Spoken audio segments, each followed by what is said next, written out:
A sua interpretação de isso daí. Jesus do ponto de vista divino ali mesmo, da Bíblia, uma pessoa narcisista. Se ele fosse divino, ele seria um narcisista problemático completo, né? É psicopata total. E outra coisa, ele fala assim, esse que eu vim trazer fogo à terra, e como eu queria que já estivesse a arder. Então alguém que veio trazer condenação, não veio trazer salvação. Cara, eu queria saber quem foi o autor, quem escreveu esse negócio. Olha, essa pessoa tem que ser estudada. Teologia de ensino da hora, que ele falava por parábolas e tal. Eu falei, tá errado, caceta. Mas eles entenderam, é o seguinte, pra vocês, eu revelo os mistérios do reino de Deus. Mas pros outros, eu falo em parábolas. Por quê? Pra que eles, vendo, não vejam. Eles ouvindo, eles não entendam. Para que eles não se convertam e não sejam perdoados dos seus pecados.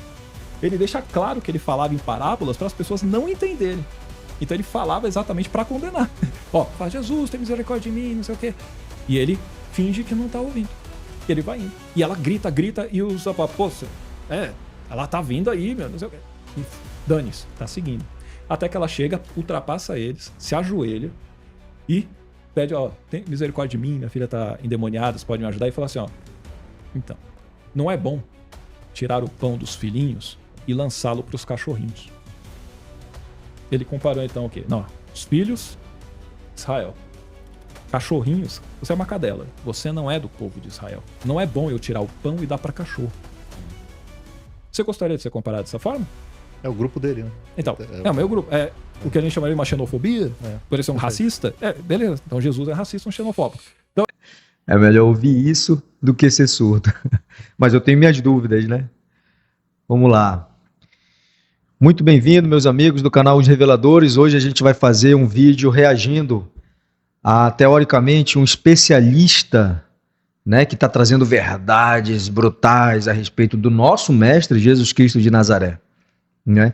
É um corte apenas de um canal chamado Cortes do Cauê Santos Oficial. É um podcast de um irmão aí. Sinceramente, eu não conheço, não tenho como falar de... Eu aqui também, o objetivo não é falar de pessoas, mas sim falar de assuntos que são relevantes para o nosso canal, né? E Jesus Cristo de Nazaré é um assunto relevante para o nosso canal. Então eu vou fazer aqui umas considerações iniciais a respeito deste vídeo em particular, como eu não vou fazer aqui julgamento da pessoa do tal especialista, mas sim, eu irei fazer, assim como ele está falando verdades brutais, eu também vou trazer refutações brutais a respeito do que ele está falando da mesma maneira que ele, né? Porque, vamos colocar dessa maneira,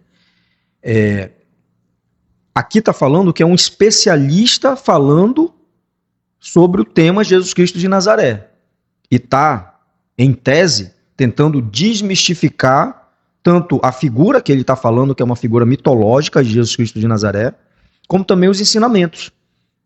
Na verdade, na minha concepção e na concepção de muitos dos comentários abaixo, ele está fazendo apenas uma deturpação do ensinamento, até de uma maneira bizonha, até de uma maneira inepta, na minha compreensão. Ok. Para a pessoa ser um especialista, ela, por exemplo, a gente tem aqui uma xícara. Para a gente analisar esse objeto, a gente tem que olhar por diversos prismas. E cada prisma desse é uma especialidade, né? Então, ele poderia ser especialista, vamos lá, em hermenêutica, ele poderia ser especialista em linguagem, ele poderia ser especialista em simbologia, ele poderia ser especialista em arqueologia e aí por diante. Mas eu, de fato, não sei qual é a especialidade dele. Para ser um especialista, né? Aí, se a gente botar o objeto Jesus Cristo de Nazaré, para ser o objeto assim, no sentido de tese, para ser analisado por um especialista, eu gostaria de saber qual que é o prisma que ele está usando para fazer essa, digamos assim, para trazer essas verdades que ele está falando, que está trazendo, brutais a respeito do nosso mestre. Para mim, ele é apenas e tão somente uma pessoa que não sabe do que está falando. Bom, vamos lá. Primeira coisa que a gente tem que ver, assim, algumas considerações ainda iniciais, introdutórias, é que ele está se auto-intitulando ateu, né? Que ele era crente, então ele saiu, teoricamente, da crença para se transformar em ateu, né? Esse é um ponto interessante. Por que que o ateu ele perde tanto tempo tentando provar a inexistência de algo que não existe? Né? E por que que se incomoda tanto com pessoas que crê naquilo que ele acha que não existe? E por que que ele se incomoda tanto, se ele está chamando Jesus Cristo de Nazaré de mito, por que que ele se incomoda tanto com esse mito? É uma coisa assim, só para a gente analisar, deixar aqui para quem sabe ele responder. Né? A gente pode até debater, eu me proponho a debater com ele em qualquer momento, a qualquer momento. Por que que eu me proponho a debater com ele? Porque eu não o reconheço como especialista. E como eu também não sou, de fato eu sou um leigo, e de fato o maior dos instrutores, isso está bem descrito aqui no livro de Urântia, o maior dos instrutores foi de fato um leigo, que é o nosso mestre, Jesus Cristo de Nazaré. Né? Leigo no sentido, em outro sentido. Agora, obviamente que tem a sabedoria universal. Ok. Dados esses esclarecimentos aqui, eu quero fazer aqui um react, né, por assim dizer, de uma maneira educada, né? Não da maneira com que o nosso amigo fez aqui. Por quê? Porque ele fez, de fato, que me deixou, ele fez esses comentários, essa palestra que ele está dando aqui no podcast, de uma maneira muito desrespeitosa, no meu ponto de vista. Né? Ele fez de uma maneira jocosa, ele fez de uma maneira vil, ele fez de uma maneira debochada. E isso, como ele disse, ele tem aqui no currículo dele, um professor de oratória, um professor um professor, seja ele do que for, tem que ter modos, né? Porque falar da maneira com que ele está falando aqui a respeito de um objeto, de um mito, que teoricamente, no ponto de vista dele, é um mito religioso, que grande parte da população brasileira e também do mundo crê, é um tanto quanto complicado, né? A gente precisa ter, de fato, na nossa sociedade, respeito com a crença alheia. Respeito com não somente... A gente tem que respeitar tudo, né? A gente pode não concordar com tipos de atitude, mas a gente tem que respeitar e deixar de canto. Agora, assim, da maneira com que ele fez, é exatamente por esse motivo que eu estou fazendo, neste canal, estou fazendo esse contraponto. Né? Então, assim... No decorrer do vídeo, a gente vai falar mais a respeito. Eu não quero fazer aqui um argumento ad hominem, porque de fato não é.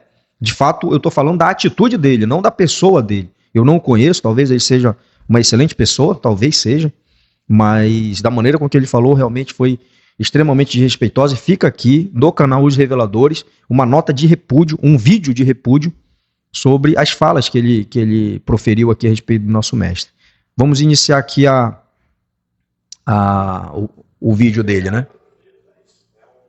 Do ponto de vista divino ali mesmo, da Bíblia, é uma pessoa narcisista. Se ele fosse divino, ele seria um narcisista problemático completo, né? É psicopata. O rapaz perguntou aqui, do ponto de vista da Bíblia, Jesus Cristo era narcisista. Aí ele fala assim, se ele fosse divino, ele seria um narcisista, um psicopata completo. Olha o que ele chama o nosso mestre, psicopata. Em primeiro lugar, não seria, eu não sei qual foi o ponto de vista dele, mas assim, não seria mais coerente ele falar, cara, ele está falando que ele é divino, coisa que eu de fato não vi, e como um ser humano, ele me parece um narcisista, não como divino, cara. Né? Vamos lá. Pata total. E outra coisa, ele fala assim, eis que eu vim trazer fogo à terra. E como eu queria que já estivesse a arder. E como eu queria que já tivesse a arder. Vamos lá. Porque exatamente, eu vim trazer fogo à terra. Como eu queria que já estivesse a arder. Então alguém que veio trazer condenação. Não veio...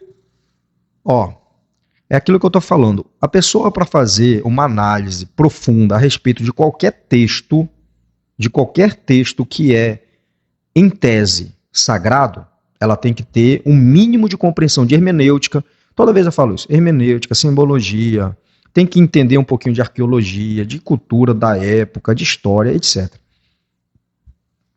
Perdão. E, pelo que ele está falando aqui, da maneira com que ele está falando, é de uma maneira tão tão brutalmente ignorante. Por quê? Porque ele fala esse texto, que realmente esse texto tem um embasamento ali, não da maneira com que ele está fazendo, mas tem um embasamento na Bíblia a respeito disso. E nós aqui do canal Os Reveladores, nós sabemos separar aquilo que está correto nas Escrituras Sagradas e verificar aquelas coisas que ainda não estão corretas no sentido teológico, que a verdade viva vem sendo revelada para a humanidade, no decorrer da evolução da humanidade e da nossa capacidade de percepção da verdade superior. Né? Então, da maneira com que ele está falando, ele sentenciou. Jesus Cristo de Nazaré não veio trazer salvação, ele veio trazer condenação.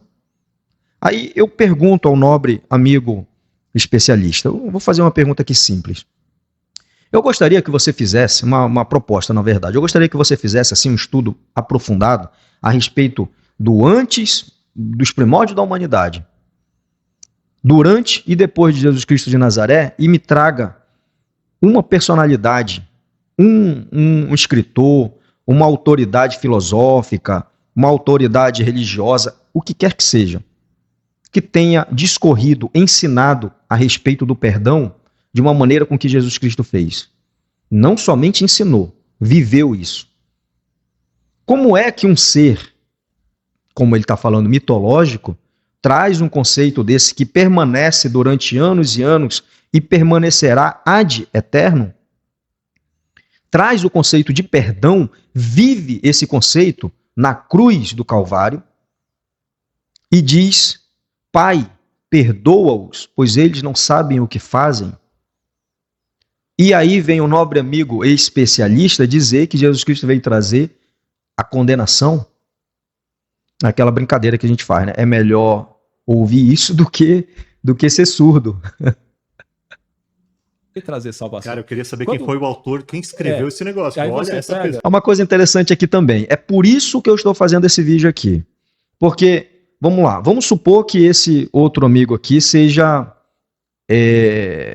um cara muito estudado. Vamos só colocar, vamos só fazer um exercício mental, que ele seja um homem muito estudado. Como ele está falando aqui, é biólogo, salvo engano é biólogo, é um cara que tem uma instrução específica. Mas percebe-se que logo ele está convencido com as falas do especialista. Né? Agora, imagina um adolescente, uma pessoa que está começando a ter, digamos assim, acesso a um conhecimento. Aí ele, como está muito aberto à internet, vai lá, pega um podcast desse, vê as verdades brutais e vê esse tal do especialista aí falando e se convence de que aquilo é a verdade. Né? Porque o cientista, ele não consegue, esse nobre amigo, não consegue fazer um mínimo de esforço para empreender um mínimo de método científico, que é o quê? Pô, a prova. Diversas vezes ele fala, não há evidências da existência de Deus. Pô, não há evidências, tu, meu nobre amigo, já é uma evidência. A tua existência já é uma evidência da existência de Deus. Né? Então, ele já está convencido do que o cara está falando é verdade. Ele não chega e fala, meu irmão, bora aqui, eu também sei ler. Né? Ele não pode falar isso. Ele está tão abismado, ele está tão admirado com a sapiência do nobre especialista que ele não consegue falar, irmão, mostra no texto aí, cara, deixa eu ler também, deixa eu aplicar a minha hermenêutica, dado o conhecimento que eu tenho. Ele não faz isso. E é um cientista. Imagina um adolescente. É exatamente por isso que eu estou fazendo esse vídeo, para fazer um contraponto a esse tipo de situação, que deturpa os ensinamentos do mestre e também deturpa todo o cristianismo, que não é somente o ensinamento de Jesus Cristo de Nazaré, e dos apóstolos, que aprenderam com ele e transmitiram para todos nós, estão transmitindo até hoje, através dos livros. Tem que ser estudado. Tem que ser estudado. Fala, tinha uma metodologia de ensino da hora, que ele falava por parábolas e tal. Eu falei, tá errado, caceta. As pessoas, os historiadores, cientistas, filósofos, tantos estudiosos falaram que Jesus Cristo está trouxe os ensinamentos, a metodologia de ensino, como ele está falando, através de parábolas. Aí vem o grande especialista e fala, tá errado, caceta, tá errado, deixa que eu vou explicar agora, tá errado. São 2.000 anos de ensino, 1.500 anos aí de propagação, de ensino das parábolas que Jesus Cristo trouxe, ensinou, mostrou. Aí vem o especialista hoje, 2025, fala, não tá errado, caceta, não é assim não. Vamos lá, vamos para a sapiência do homem. Marcos capítulo 4, os discípulos não entendiam as parábolas. Se eu quis dizer aqui com a parábola do semeador e tal, eu falo, vocês entenderam? É o seguinte, para vocês, eu revelo os mistérios do reino de Deus, mas para os outros eu falo em parábolas. Por quê? Para que eles, vendo, não vejam. Eles ouvindo, eles não entendam, para que eles não se convertam e não sejam perdoados os seus pecados. Ele deixa claro que ele falava em parábolas para as pessoas não entenderem. Qual que é a lógica de uma pessoa, de um líder religioso ou de um líder, seja ele qual for, falar para as pessoas não entenderem? Qual que é a lógica disso daí? Né? Mas para os apóstolos, ele explicar... Cara, ele está fazendo o método que o nobre orador, que ele é professor de oratória, eu vi ali em algum lugar, que ele é professor de oratória. Ele, com certeza, ele deve ser aluno de algum sofista pré-socrático, né? O que é um sofista? Da época, né? Pelo amor de Deus, da época, não estou falando nem dele. O sofista era o filósofo pré-socrático, um pensador pré-socrático, um professor da época, que usava o discurso erístico da persuasão. Usava apenas e tão somente a persuasão para convencer o seu neófito, o seu aluno, de que o discurso dele era correto. Verdades relativas. Né? Então Sócrates, Platão, Sócrates, vieram refutando isso, até mesmo fazendo um contraponto a eles para verdades universais. Não somente pelo sofisma. Basicamente, o que é um sofisma?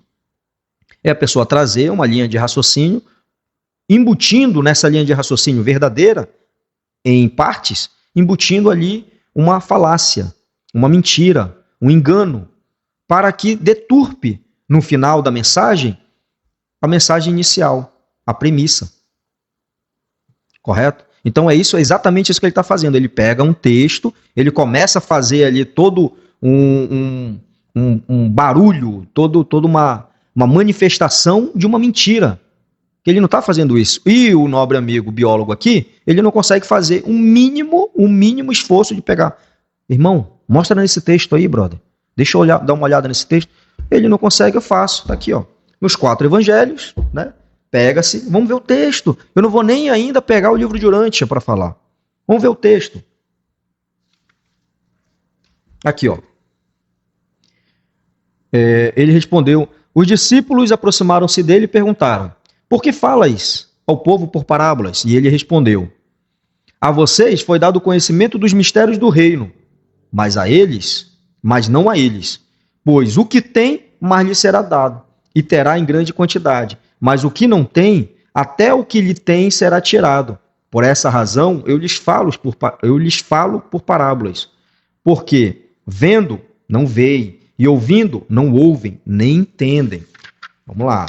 Isso aqui está na Bíblia, está nos 4 evangelhos, que é o que ele está se referindo aqui. Nele se cumpre a profecia de Isaías, não é de Jesus, de Isaías. Certamente vocês ouvirão, mas jamais entenderão. Certamente vocês verão, mas jamais perceberão.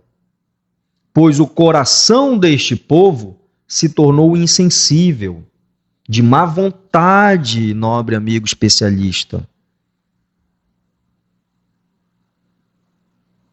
De má vontade, ouviram com os ouvidos e fecharam os olhos. Se assim não fosse, poderiam, se não tivesse má vontade para as verdades, poderiam ver com os olhos, ouvir com os ouvidos, entender com o coração, converter-se, e eu os curaria.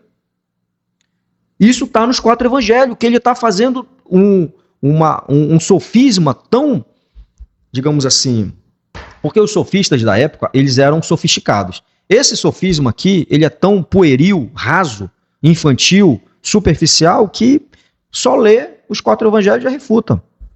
Não precisa nem invocar o livro de Urântia. Porém, vamos ampliar o conceito e explicar isso de uma maneira muito, muito, muito mais aprofundada. Aqui. Eu vos tenho instruído com paciência durante todo esse tempo. A vós é dado conhecer os mistérios do reino, mas para a multidão que não sabe discernir e para aqueles que buscam a nossa destruição, de agora em diante, os mistérios do reino serão apresentados em parábolas. Assim nós faremos para que aqueles que realmente desejam entrar no reino possam discernir o significado do ensinamento e dessa forma encontrar a salvação. Foi o que ele estava falando, que Jesus não veio trazer a salvação. Pelo amor de Deus, ele veio trazer... São coisas assim que, meu Deus do céu. Ao passo que aqueles que não nos estiverem escutando,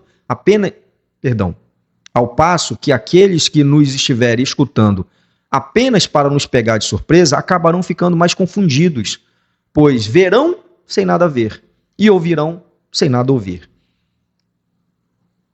Obviamente, Jesus, ao ensinar, trazer novos conceitos para aquela época, para aquele povo, criou-se, não ele fez inimigos, mas as autoridades, tanto autoridades eclesiásticas também como autoridade do Estado, viu Jesus como inimigo. Então, começaram a querer colocar... Isso é notoriamente... É só para quem não conhece a história de Jesus Cristo que fala uma coisa dessa, né? Notoriamente sabido isso por qualquer pastorzinho aí do primeiro ano de teologia. Ok. Então, por isso que ele falava por parábolas. Era uma das maneiras, uma apenas. Mas aqui o livro de Urântia vai listar muitos outros aspectos do porquê que Jesus ensinava por parábolas. Meus filhos, não conheceis a lei do Espírito, a qual decreta que aquele que tem, que eu acabei de ler nas Escrituras Sagradas, e está sendo também lido aqui do texto do livro de Urântia. Meu filho, não conheceis a lei do Espírito, a qual decreta que aquele que tem será dado, de tal modo que ele terá em abundância. Mas aquele que não tem, será tomado até mesmo o que tem. Por isso, de agora em diante, eu falarei muita coisa ao povo por meio de parábolas, para que os nossos amigos e aqueles que desejam saber a verdade possam encontrar o que procuram, enquanto os nossos inimigos e aqueles que não amam a verdade, nobre amigo especialista, que não amam a verdade, possam ouvir sem entender. Muitos dessa gente não estão no caminho da verdade. O profeta, de fato, descreveu todas essas almas sem discernimento, quando ele disse: pois o coração desse povo tornou-se fechado e duro, e os seus ouvidos embotados, e não escutam, e os seus olhos, eles os fecharam para não ver a verdade, para não a compreender nos seus corações. Compreende? Aí tem essa parte aqui, ó. Depois eu vou ver essa parte. Vamos lá. Aí tem mais instruções sobre parábolas. A mente dos apóstolos adaptavam-se bem às parábolas, tanto assim que toda a noite seguinte foi dedicada a mais de uma discussão sobre as parábolas. Jesus iniciou a conferência da noite dizendo: meus filhos, meus amados, vós deveis sempre amoldar os vossos modos de ensinar, adequando assim a vossa apresentação da verdade às mentes e aos corações que estão diante de vós. Quando estiverdes diante de uma multidão de intelectos e de temperamentos vários, vós não podereis falar palavras diferentes para cada tipo de ouvinte, mas podeis contar uma história que passe o vosso ensinamento a cada grupo, cada indivíduo mesmo. Será capaz de dar a sua própria interpretação à vossa parábola, de acordo com os próprios dons intelectuais e espirituais. Deveis deixar a vossa luz brilhar, mas o façais com sabedoria e discrição. Ou seja, cara, lá no Assim Falava Zaratustra, caso você não conheça, está explicando tá trazendo uma compreensão simbólica a respeito das parábolas. Ele traz como se fosse uma árvore, né? E cada um chega até chegar no topo, uma verdade. Cada um vai pegando, conforme, como o livro de Urântia está explicando, que Jesus explicou, conforme os seus dons intelectuais, os seus dons espirituais, vai catando, conforme a sua capacidade de receber a verdade, né? E tantos outros autores explicaram a importância dessa metodologia de ensino, como o nobre amigo especialista falou, tinha uma metodologia de ensino bacana. Tá errado, caceta. A nenhum homem, quando acende uma lâmpada, cobre-a com um vaso ou põe debaixo da cama. Ele põe a sua lâmpada sobre um pedestal, onde todos possam ver a luz. No reino do céu, permite que eu vos diga, nada que, estando escondido, deixará de tornar-se manifestado. Nem há segredo algum que não se fará afinal conhecido. Finalmente, todas as coisas virão à luz. Não penseis apenas nas multidões e em como elas ouvem a verdade. Prestai atenção também em vós próprios, em como escutais. Lembrai-vos do que eu vos disse, eu, Jesus, claro. Muitas vezes, para aquele que tem, será dado mais, enquanto aquele que não tem, será tomado até mesmo aquilo que ele pensa que tem, né? Como é que é isso? Aquele que tem fé viva, aquele que tem vontade de aprender, aquele que tem humildade, aquele que tem as chaves do reino, sinceridade, mais sinceridade ainda. A esse será dado mais, né? Porque ele não é uma xícara cheia, né? Ele não vai transbordar, ele não está com topo, né? Mas aquele que pensa que tem, ele pensa que ele tem o conhecimento, nobre amigo especialista. Ele pensa que ele já está no topo. Não. Ele pensa que o conhecimento que ele tem é dele. E não é. Não é meu. O livro de Urântia não é nosso isso. Isso a gente usa, né? Isso nos é revelado, isso nos é dado, como está sendo dito aqui. Então, se a pessoa pensa que já sabe, ela não tem como aprender mais. Isso é uma coisa lógica, né? Vamos continuar aqui. Só para as pessoas entenderem de fato por que Jesus falava por parábolas. A discussão continua sobre as parábolas e as outras instruções para sua interpretação podem ser resumidas e expressas em forma moderna, do modo seguinte. Vamos lá, isso daí já é o revelador falando. Jesus preveniu contra o uso, fosse de fábulas, fosse de alegorias, e o nobre amigo especialista tem que saber o que é fábula, tem que saber o que é alegoria, tem que saber o que é uma analogia, tem que saber o que é uma parábola, né? Tem que pelo menos saber fazer a definição correta do que é isso e de como é empregado em qualquer orador. Você é orador, nobre amigo. Se você não souber disso, pelo amor de Deus, porque a tua hermenêutica aí do texto que você leu tá bem rasa. Me perdoe a sinceridade. Ele recomendava o uso livre de parábolas, especialmente parábolas naturalistas. Ele enfatizava o valor de utilizar-se das analogias existentes entre o mundo natural e o mundo espiritual, como um meio para ensinar a verdade. Frequentemente fazia alusão ao natural, como sendo a sombra irreal e fugaz das realidades do espírito. Platão fazia muito isso, trazendo nas alegorias dele, né? Vamos lá, continuando para a gente fechar esse tema aqui das parábolas. Jesus narrou 3 ou 4 parábolas das escrituras dos hebreus. Presta atenção, nobre amigo. Não foi essa metodologia que você achou bacana, mas só que não, né? Não foi Jesus que trouxe. Presta atenção. Jesus narrou 3 ou 4 parábolas das escrituras dos hebreus, chamando a atenção para o fato de que esse método de ensinar não era totalmente novo. Contudo, tornou-se quase um método novo de ensinar, do modo como ele o empregou, desse momento em diante. Ao ensinar aos apóstolos o valor das parábolas, Jesus chamou a atenção para os pontos seguintes. A parábola tem um apelo para vários níveis diferentes simultaneamente, da mente e do espírito. A parábola estimula a imaginação, desafia o senso do discernimento e provoca o pensamento crítico. Uma coisa interessante que você está fazendo, ponto crítico. Faça o ponto crítico. A única ressalva que eu faço para você é o quê? Ponto crítico com sinceridade. A verdade jamais se ressente de um questionamento sincero. Se todos nós aqui fizermos esses pontos críticos de uma maneira sincera, nós vamos encontrar verdades superiores, né? Sincero. Ele promove a simpatia sem despertar antagonismos. A parábola parte das coisas conhecidas e chega ao discernimento do desconhecido. A parábola utiliza o material e o natural como um meio de apresentar o espiritual e o sobrenatural. As parábolas favorecem a tomada de decisões morais imparciais. A parábola escapa de muitos preconceitos e joga na mente uma nova verdade de um modo encantador.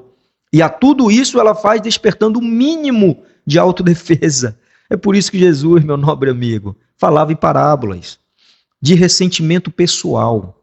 É por isso que Jesus falava em parábolas. Para não despertar a autodefesa, a pessoa fica... Porque ela está compreendendo aquilo que ela consegue compreender, se ela tiver sinceridade.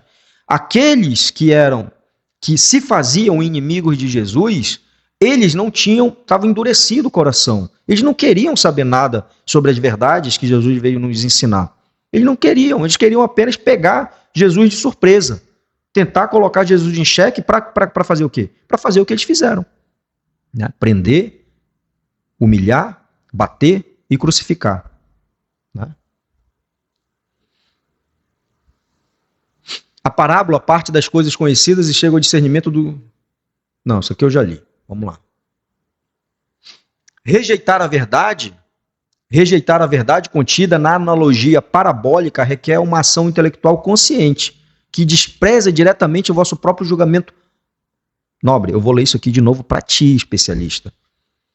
Rejeitar a verdade contida na analogia parabólica requer uma ação intelectual consciente, que despreza diretamente o vosso próprio julgamento honesto e a vossa decisão equânime. A parábola conduz ao esforço do pensamento por meio do sentido da audição. Ou seja, tu está desprezando a verdade porque tu não está querendo ter sinceridade. O ensino sob uma forma de parábola capacita aquele que ensina a apresentar verdades novas e até surpreendentes, e ao mesmo tempo evita amplamente qualquer controvérsia e choque externo com a tradição e com a autoridade estabelecida, que era exatamente o que Jesus estava fazendo. Jesus veio trazer verdades que aquele povo daquela época ainda não conhecia, cara. E existiam o Estado, como você vai falar mais para frente, existe o Estado, né, com algumas crenças culturais já estabelecidas, tradições, né? E para quebrar uma tradição, trazer um ensinamento superior, é necessário que a pessoa não tenha tanta autodefesa, tanto antagonismo, porque já está impregnado a tradição. Isso até os dias atuais, né? Desse modo, Jesus buscava deixar os seus seguidores inteirados das muitas razões que motivavam a sua prática de usar cada vez mais as parábolas nos seus ensinamentos públicos. Compreendeu? Então, é exatamente por isso que Jesus Cristo de Nazaré falava em parábolas. Vamos continuar vendo o vídeo. Então ele falava exatamente para condenar. Ó, eu vou falar de uma maneira que o pessoal não vai entender. Os apóstolos não entendiam. O senhor não explica? Tá bom, pô, vocês entenderam isso? Beleza, para os outros, beleza, mas para vocês eu explico. Aí ele explica. Você hoje pode ter um entendimento da parábola porque alguém pegou, escreveu essa narrativa e explicou o que era a parábola. Aí olha a contradição da narrativa dele. Ele, teoricamente, ele está falando que hoje a parábola é boa. Né? Por quê? Porque alguém pegou, escreveu a narrativa e hoje você consegue compreender. Porque antigamente a galera lá estava com o mestre, mas Jesus não conseguia trazer uma compreensão elevada daquilo. Falava hermeticamente apenas para os discípulos. Não. Jesus falava à multidão. Meu irmão, Jesus falava à multidão. Jesus não falava somente para os discípulos. Tinha coisas, evidentemente, que Jesus, na ordenação dos apóstolos, existia momentos que Jesus estava somente com os apóstolos.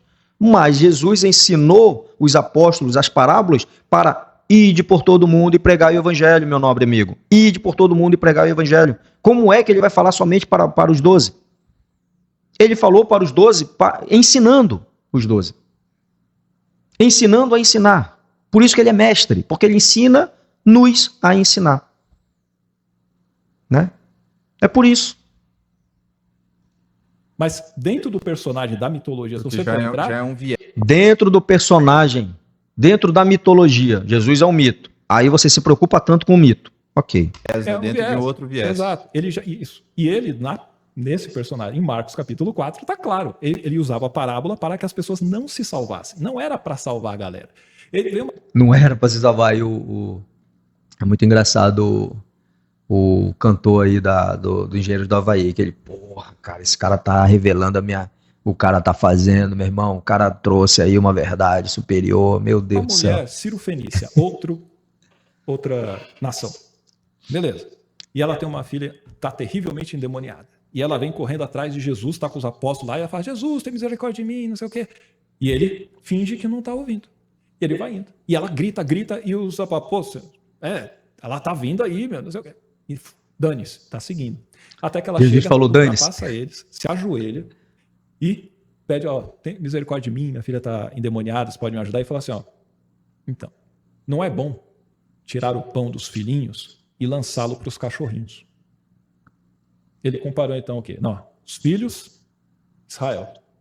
Cachorrinhos, você é uma cadela. Você não é do povo de Israel. Não é bom eu tirar o pão e dar para cachorro.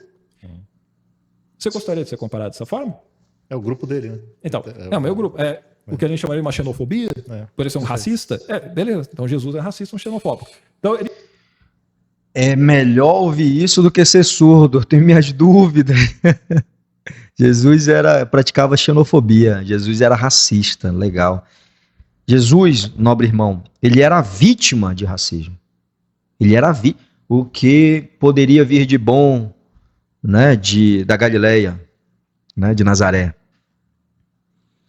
Vamos lá. Vamos explicar essa grande confusão que o nobre amigo especialista está fazendo aí com esse sofisma que ele está criando, essas teorias aí que sem pé nem cabeça que ele está falando aí, que Jesus... enfim, vamos lá.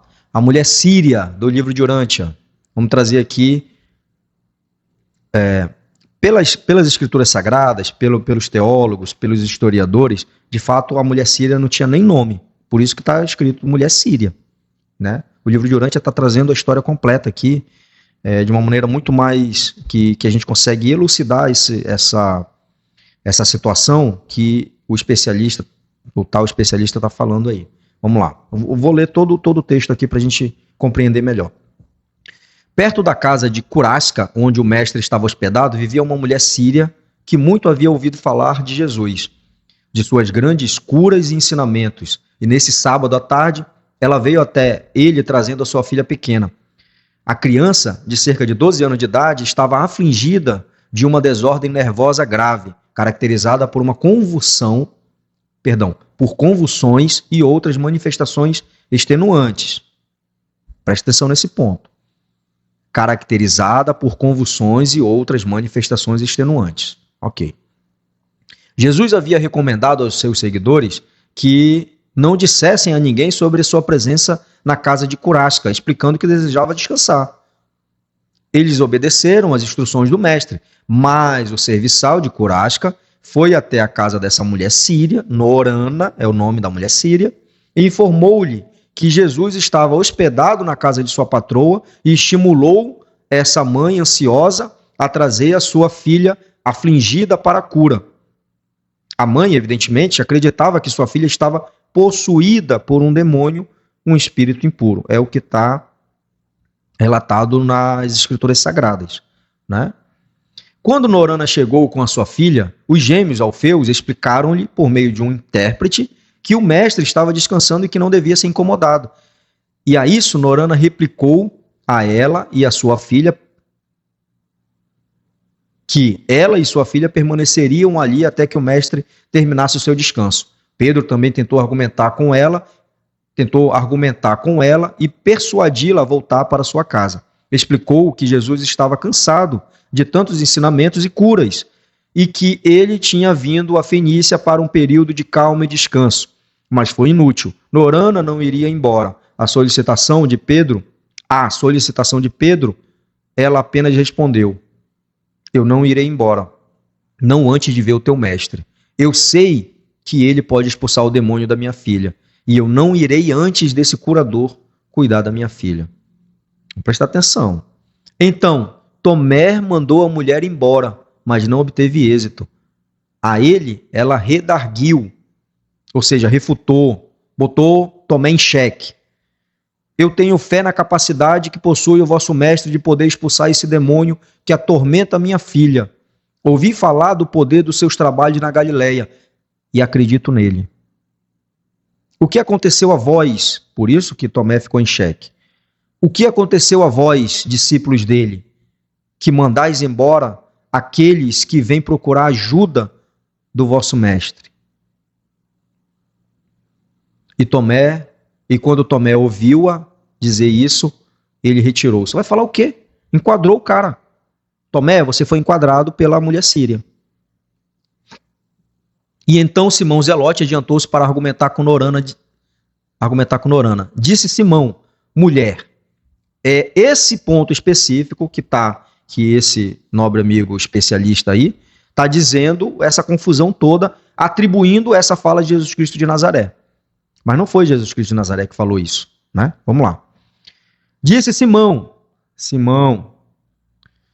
mulher, tu és uma gentia de fala grega. Não seria justo que esperasse que o mestre tomasse do pão destinado aos filhos da casa favorecida e que o atirasse aos cães. Norana, contudo, se negou a sentir-se ofendida com a arremetida de Simão. Ela apenas disse, sim, professor, eu compreendi as tuas palavras. Eu sou apenas um cão aos olhos dos judeus, mas no que diz respeito ao teu mestre, eu sou um cão que crê. Estou determinada a esperar que ele veja minha filha, pois estou convencida de que, se apenas olhar para ela, ele irá curá-la. E nem mesmo tu, meu bom homem, ousarias privar os cães do privilégio de obter as migalhas que por acaso caem da mesa das crianças. Cara, que mulher impressionante, meu irmão.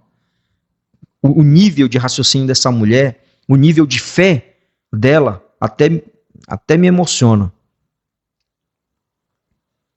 E exatamente nesse momento a pequenina foi tomada de uma convulsão violenta diante de todos e a mãe gritou, aí está, podeis ver que a minha criança está possuída por um espírito impuro.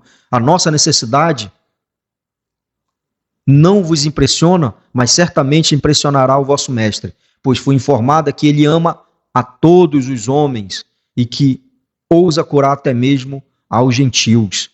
Quando eles creem, não sois dignos, meu Deus do céu, enquadrou todos os apóstolos, cara. Não sois dignos de ser discípulos dele. Eu só irei quando minha filha estiver curada. Agora, nobre especialista, que Jesus entra em cena. Jesus, que havia ouvido toda essa conversa por meio de uma janela aberta, agora saía, para a surpresa de todos, e dizia, ó mulher, grande é a tua fé, tão grande que não consigo impedir o que desejas.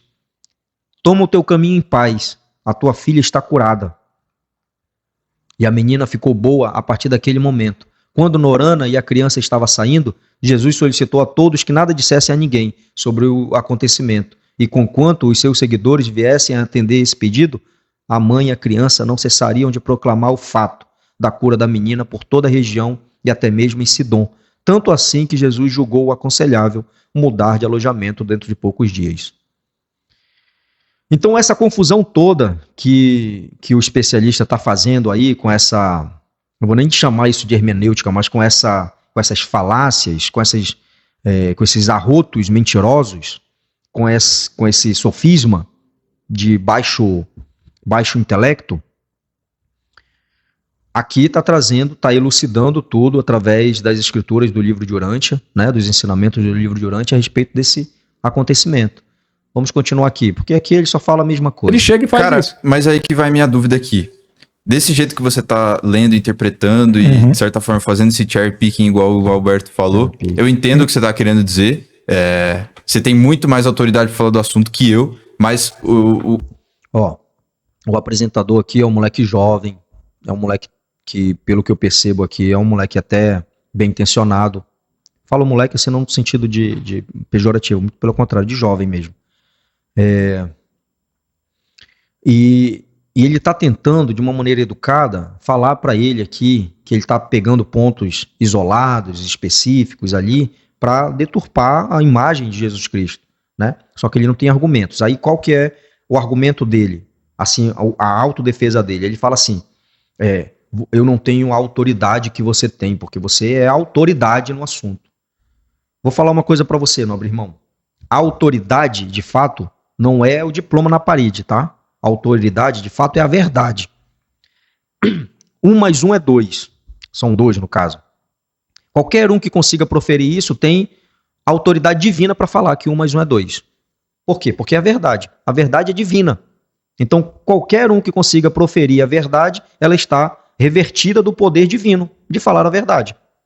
Então, a autoridade que o cara pode pensar, não, ele está com tantos diplomas, ele escreveu tantos livros. Se ele escreveu uma porrada de livros, uma série de livros, embasado em falácias, mentiras e tudo, ele é autoridade em mentira, não autoridade na verdade. Né? Vamos lá. Minha dúvida é a seguinte, desse ponto de vista, por que Nelson Mandela, por que esses grandes caras que contribuíram assim para a humanidade, enfim, eles também não são narcisistas, entendeu? Desse ponto de vista. Porque se você for analisar, assim, sei lá, o que qualquer cara, assim, foda para a humanidade fez e escreveu, você vai conseguir analisar algum ponto de vista para tornar ele narcisista também, entendeu? Teria que dar uma olhada se a pessoa realmente colocou-se como a única, o caminho, a verdade, a vida sou eu. Qualquer que quiser fazer alguma coisa diferente está errado. Não sei se Nelson Mandela fez isso, não sei se outras pessoas fizeram isso. Ou seja, tudo que eu falo está correto. Qualquer coisa diferente, vocês têm que morrer eternamente. Não, Jesus nunca fez isso, cara. Tudo que eu falo está correto. Sim, tudo que Jesus falava, fala e feriu.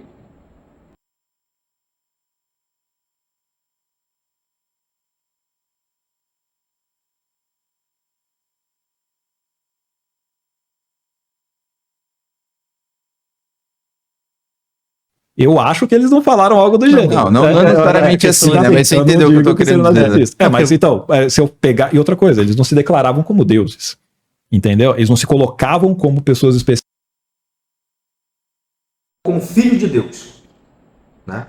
Nós reconhecemos ele como nosso Deus, nosso Senhor e Salvador. Isso nós fazemos. Mas Jesus sempre apontou para cima. Jesus Cristo de Nazaré sempre apontou para o Pai. Por que me chamais de bom? Bom é o Pai que está no céu. Sempre Jesus apontou para fazer a vontade do Pai, que é o Pai, é o teu Pai que está no céu.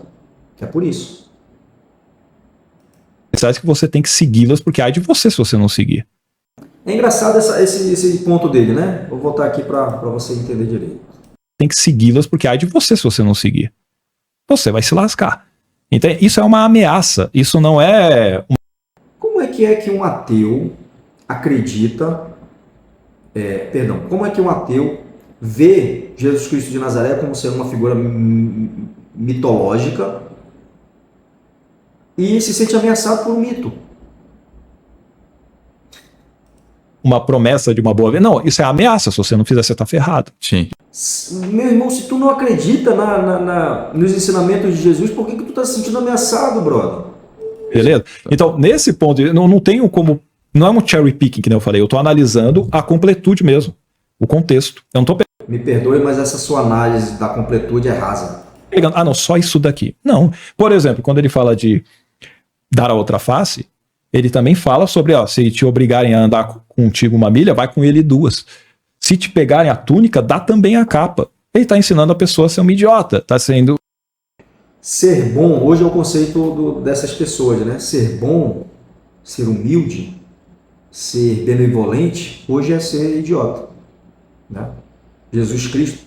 O cara que qualquer pessoa que tenha sinceridade, que vai analisar a figura, nem que seja do jeito que ele está falando, uma figura mitológica de Jesus Cristo de Nazaré, vai perceber que Jesus Cristo era viril de todos os prismas. Jesus Cristo não era fraquinho, não era como é moldado aí aquele cara vegetariano, magro, chato pra cacete. Pelo contrário. Jesus Cristo seria um jiu-jiteiro com orelha estourada, brabão, né? Porém doce, porém com o olhar de um mestre, como sempre foi, uma figura majestática, né?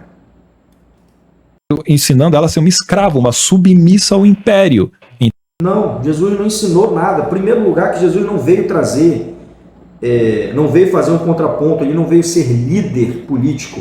É que você não conhece a história de Jesus, não tem como te chamar. É por isso que eu estou fazendo esse contraponto, porque eu também não sou especialista, eu sou leigo e você percebe-se que é um leigo. Então, percebendo-se que você é um leigo, eu consigo fazer um contraponto, cara. Então, o que acontece? Jesus não veio para ser uma autoridade política de Estado.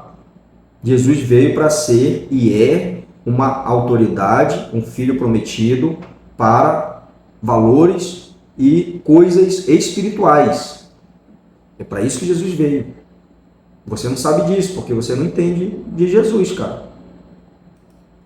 Por isso que ele fala, a César o que é de César, a Deus o que é de Deus. Nós somos um império, nós mandamos aqui, ó, se mandar fazer isso, cara... Agora, por que ele faria isso? É por isso que tem as hipóteses de mão romana no meio. Por quê? Porque você está ensinando a galera a ser submissa quietinha. Exato. Porque você tinha muitas revoltas lá dos judeus. Era muita revolta até mesmo. Por isso que Constantino quis também... Ele aproveita essa força que os cristãos têm uma certa perseverança e ele pega e joga lá no reino. E outra coisa, Paulo deixa claro em Romanos 13 que toda autoridade é constituída por Deus. Então você tem que ficar submisso, porque se você não fizer o que ela mandar, vai vir espada para cima de você. Toda autoridade, meu nobre amigo, é constituída por Deus. Toda autoridade é constituída por Deus. E ninguém falou aí, essa tua hermenêutica aí a respeito das falas de Paulo, é tão pueril que dói. Não, toda autoridade é constituída, é autorizada por Deus. Todavia, nós seres humanos que colocamos os caras como autoridade. Hoje aqui na política, quem coloca os políticos no poder? Me falei quem é que é. Teoricamente, pelo menos, né? Você. E isso é de Deus. Ou seja, isso quer dizer que os cristãos não poderiam falar mal do Lula, né? Ele foi colocado por Deus. O cristianismo foi, digamos, escolhido como uma forma de controle pelo Império Romano, basicamente, e dali a coisa... Não apenas isso, né? Foram várias coisas. Até chegar no Constantino, né? Sim, o próprio André Vicarese falou que não apenas foi o quesito da manipulação, não foi um ato maquiavélico, né? Se é isso que você quer... Totalmente premeditado, você fala assim, né? Eu acho, né? Pelo que eu entendi. Você pode dizer melhor também. Mas como controle, assim, né? Mas eu sempre achei... Aqui eles vão começar a falar um monte de bobagem que realmente não vale nem a pena a gente ficar tentando refutar isso aqui. Isso aqui é tudo bobagem da bobagem. Eu já assisti esse vídeo aqui. Mais pra frente aqui ele fala uma situação... Picking, né? Se for lá ver a frequência relativa, é mais o bem do que o mal. Vamos usar essa coisa mais infantil, mas o que eu tô sentindo da tua fala, assim, pelo menos da tua opinião e do que você sabe dos dados, é que parece que é o contrário, assim. O cientista, o nosso amigo aí, cantor do Engenheiros do Havaí, ele começou a acreditar. Ele tinha uma crença de que a melhor teoria religiosa era a do cristianismo. Aí agora ele foi convencido por esse monte de asneira que o meu irmão especialista aí acabou de falar, meu nobre amigo irmão aí, eu não sei o nome dele. Ele foi convencido, é por isso que eu estou fazendo esse vídeo, cara. Parece que o lado do bem, o lado benevolente, parece que ele é minoritário, né? A frequência relativa é menor do que o outro, e sinceramente isso está me fazendo pensar assim, é uma visão diferente da que eu tinha na origem do cristianismo, que não quer... Ou seja, eu pensava, eu já tinha uma conclusão a respeito do que eu li. Teoricamente ele leu, né? Ou ouviu, sei lá. Eu pensava assim, só que agora... Você me convenceu, ou seja, ele está colocando o especialista ateu como autoridade dele agora. Porque ele não tem a autorresponsabilidade de falar, não, cara, calma aí, eu pensava assim, eu vou continuar pensando assim. Por quê? Porque a decisão é minha. Ou então, porque a minha análise foi essa. Você está fazendo um contraponto, eu estou analisando profundamente e estou vendo que a minha análise é superior. Ele não consegue fazer isso. Ele já foi convencido pelo cara. Quer dizer que um cristão praticante hoje vai seguir a letra, eu espero que não siga essas coisas todas, né? E nem na parte dos milagres o pessoal segue também. Por isso que eu falo, todo mundo é ateu. Na hora que você fala para praticar, ninguém pratica. Eu falo, você não acredita, então. Você é mais ateu do que eu. Gente, não praticam o que ele falou. Essa parte não. Por exemplo, ele também fala que se a sua mão direita te fizer pecar, corta e lança ela fora, porque é melhor você entrar sem uma mão no reino dos céus do que você pegar e entrar com o corpo inteiro no... O cara não entende de simbolismo, o cara não entende de hermenêutica, o cara não entende das parábolas, o cara não entende. Aí ele fica levando isso de uma maneira jocosa. No fogo. Isso domínio bíblico a gente não tem, né, cara? Então, assim, você fala, porra, mano, e você vai ver que tem islâmico que de repente vai levar essa coisa a sério, não por causa de Jesus, né? Por causa de outros ensinamentos do Alcorão, é ladrão, ou que não seja do Alcorão, mas mano, corta a mão do cara. Corta, nunca mais vai roubar. É verdade. E a pessoa que fala, né, que acredita em Jesus e tal, critica esse ato, isso, né? Mas lá o próprio Jesus no Oriente Médio. Sim, exato. Sim. E assim também, chamar a mulher de cadela. Entende? Ah, não, chamou cachorrinho. Cara, te chamou de cão. Eu sei que a gente gosta de cachorro e tal, de animais, mas assim, pensa, ele tá comparando o ser humano com um animal ali e mostrando. Eu já expliquei que Jesus não fez isso. Eu não posso dar a comida deles pra você que é um animalzinho. Se a gente fizesse isso hoje numa rede social, a gente ia ser cancelado, velho. Entendeu? Jesus fala, não, mas Jesus pode. Não tem problema. Ah, mas depois ele cura a menina, sabe por quê? Ela fala assim, então, senhor, eu sei que isso acontece, nem é certo fazer, mas os próprios cães comem das migalhas que caem da mesa dos seus donos. Aí ele fala, nossa, mulher, grande é a tua fé. Vai lá que a tua filha tá salva. Olha como ele fala da palavra de Jesus. Nossa, mulher, grande é a tua fé. Vai lá. Ou seja, ele não sabia que ela tinha fé? Ele precisava humilhar essa mulher? Ele precisava colocá-la lá no chão para... Esse ponto realmente é interessante, porque de fato a mulher foi, pelo que a gente leu no livro de Urântia, de fato a mulher foi humilhada. Só que, não por Jesus Cristo de Nazaré, sim pelos seus apóstolos. Ela foi humilhada e valentemente refutou todos, enquadrou todos que tentaram humilhá-la. Até falou, vocês não são dignos de ser discípulos dele. Para que então ele pegasse e fizesse milagre? Ele não é onisciente.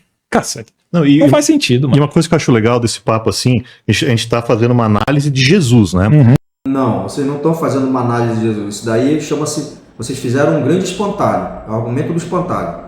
Criaram-se um mito aí, que eu não sei de onde vocês tiraram isso, e não estão fazendo análise de Jesus, não. Você falou de Mandela. Qualquer personagem histórico que a gente pegar, o Churchill, por exemplo, que é, né, endeusado, cara, mas ele tem um monte de coisa que não é muito legal. Que a galera... Então, qualquer personagem histórico também, acho que é uma coisa bacana, que às vezes a gente é um pouquinho ingênuo de achar que qualquer personagem histórico é só aquilo que é mostrado. Não, é uma pessoa complexa, como eu sou complexo, você, como qualquer pessoa que nos está assistindo. Isso se enquadraria nas pessoas que, de fato, todos nós somos complexos. De fato, isso é verdade.